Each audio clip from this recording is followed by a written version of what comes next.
Salam alaikum wa rahmatullah. Dans cette vidéo, on va voir les listes dans le Python. Les listes, par défaut, c'est le type qui est adopté dans le Python à ce que ressemble un peu à l'ancien de tableau dans le langage C. Mais pas que, on va voir après, Inch'Allah, qu'il y a un autre moyen d'utiliser les tableaux dans le Python. Donc ici, c'est les listes, c'est un autre type de données autre que le tableau. Donc c'est une suite structurée d'éléments, pas nécessairement du même type, d'accord? Dans les listes dans le Python, elle permet une grande flexibilité à l'encontre de langage C. La première chose, c'est que ça peut contenir des éléments pas nécessairement du même type. Pour utiliser les listes, donc c'est juste on fait entre crochets et on rajoute élément par élément séparé par des virgules.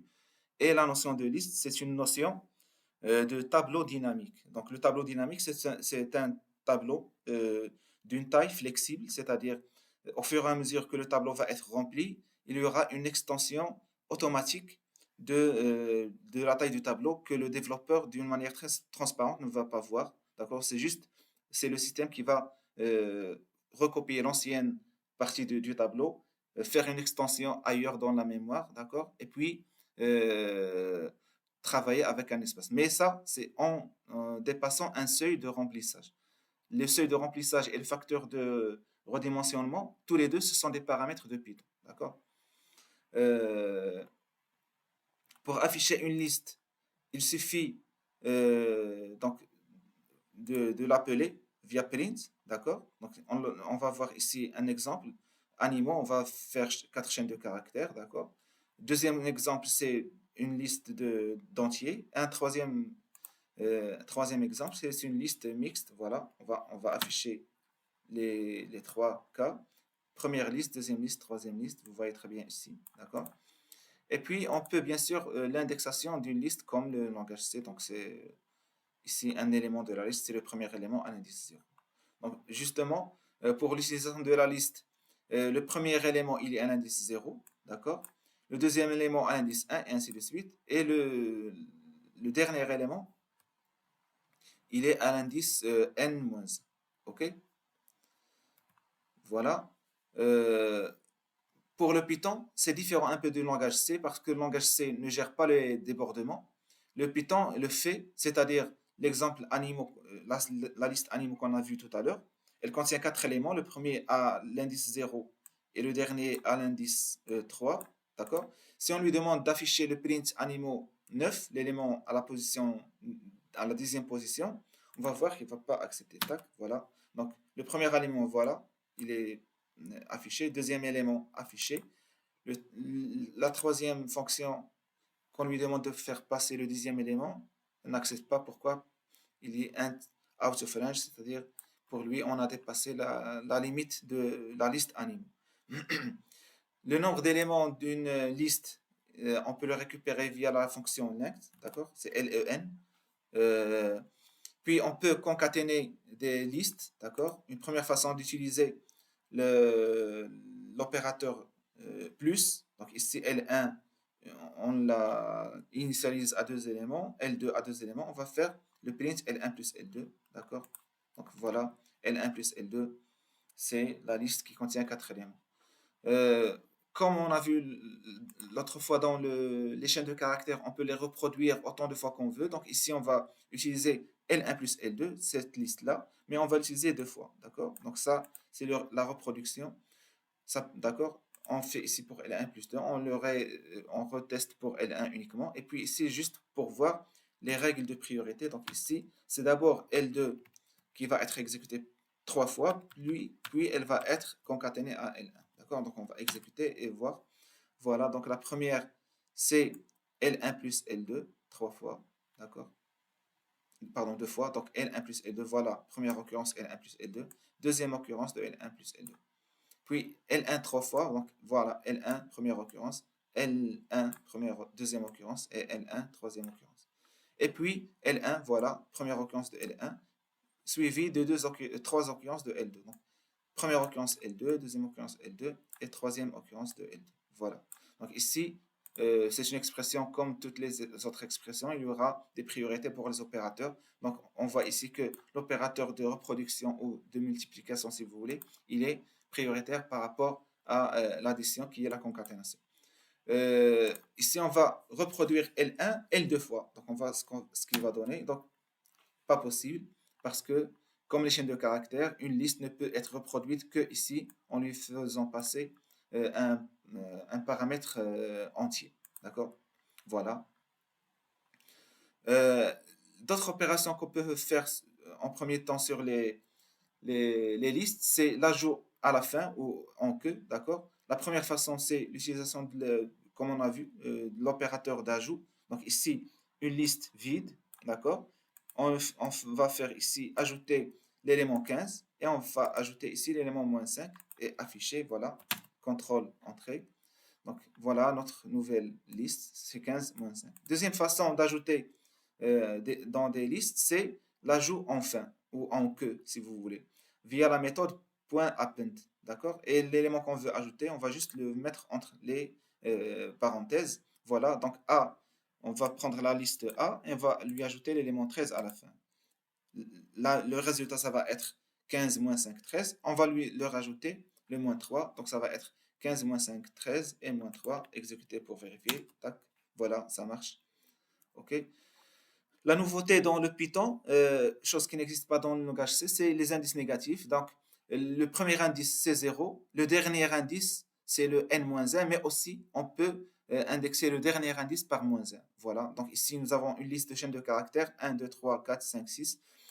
Donc, on va prendre le premier élément à la fin, c'est -1. C'est le dernier élément en fait. D'accord? Le -2, c'est le deuxième avant, c'est l'avant-dernier élément. Et le -3, c'est l'avant-dernier élément. Test. Voilà. Donc, -1, c'est le F, c'est le dernier élément de la chaîne. E, c'est le -2. Et le D, c'est le -3. On peut, le Python, on peut utiliser juste une tranche ou ce qu'on appelle le slicing dans une liste. C'est-à-dire, on commence par l'élément M et on va terminer dans l'élément, ici c'est n-1 et pas n. Il faut faire attention. Le deuxième élément ou le deuxième indice de slicing, il n'est jamais utilisé. Il est toujours exclu. D'accord? Donc, si vous voulez introduire l'élément n, il suffit de faire ici un n plus 1. OK? Donc, on va faire un test. On garde la même liste L, d'accord? 1, 2, 3, 4, 5, 6 éléments. On va faire ici un affichage de L de 0 jusqu'à 2, c'est-à-dire 0 et 1, le 2 il est exclu. Donc ici, normalement, il doit afficher le A et B.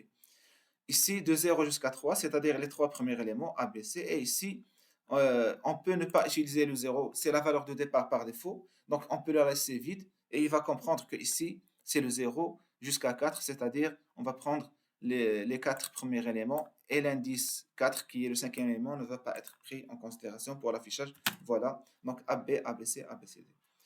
De même, pour l'indice de fin, si on précise rien, il va aller jusqu'à la fin. Donc ici, print L0 jusqu'à la fin. Donc ici, normalement, il doit afficher A, B, C, D, E, F. Et puis ici, 1 jusqu'à la fin, c'est-à-dire de B jusqu'à la fin. Voilà, test. Donc ça marche. D'accord? Bien sûr, ici, on peut faire un print L, le indice de début et indice de fin, tous les deux soient vides. Donc ça ne sert pas à grand-chose, d'accord? Mais on peut le faire, on peut le citer. Pourquoi? Parce qu'ici, il suffit d'écrire un print L sans faire d'accolade, ça va marcher aussi. Bien sûr, juste ici un test. Print de 1 jusqu'à -1, c'est-à-dire du premier jusqu'au dernier, mais le dernier, le -1, il n'est pas pris en considération. Je rappelle que l'indice de fin, il est toujours exclu, donc le F ne va pas être affiché. Voilà, chose qu'on voit ici. Et de même pour ici, les -2, c'est-à-dire on ne va pas afficher les deux derniers éléments. Donc ça va commencer à B, ça va se terminer à D. Ici, print L de -2 jusqu'à la fin, c'est-à-dire on va commencer le premier indice, c'est le deuxième indice de fin, d'accord, jusqu'à la fin. Donc ça va être en fait, c'est l'affichage des deux derniers éléments, E et F. Donc ici, en fait, ce que vous avez vu ici, la tranche, il y a, en fait, c'est pas que deux paramètres, il y a trois paramètres, d'accord? Le premier, c'est l'indice de début, inclus. Le deuxième, c'est l'indice de fin, exclu.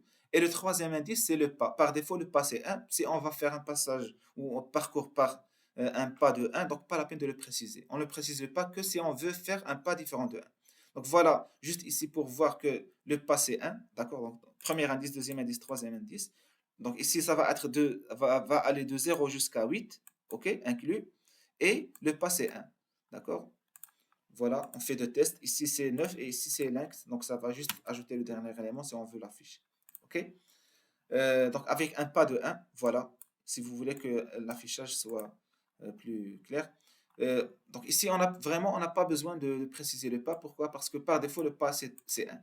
Sinon, si on veut que le pas soit différent de 1, voilà un exemple. Donc, ici, un pas de 2. Donc, ça commence au premier élément. D'accord?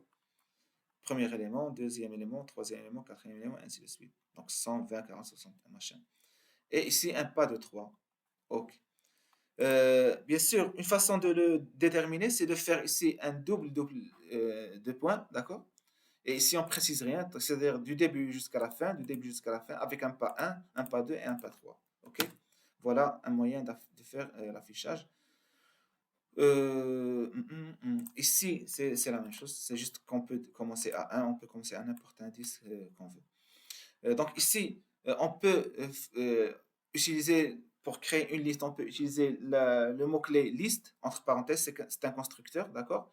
C'est-à-dire, comme lorsqu'on a vu la conversion explicite, ici c'est une conversion explicite vers une liste. On prend la chaîne de caractères ABC, on va la faire convertir explicitement vers une liste. Donc ça va donner une liste de chaînes de caractères.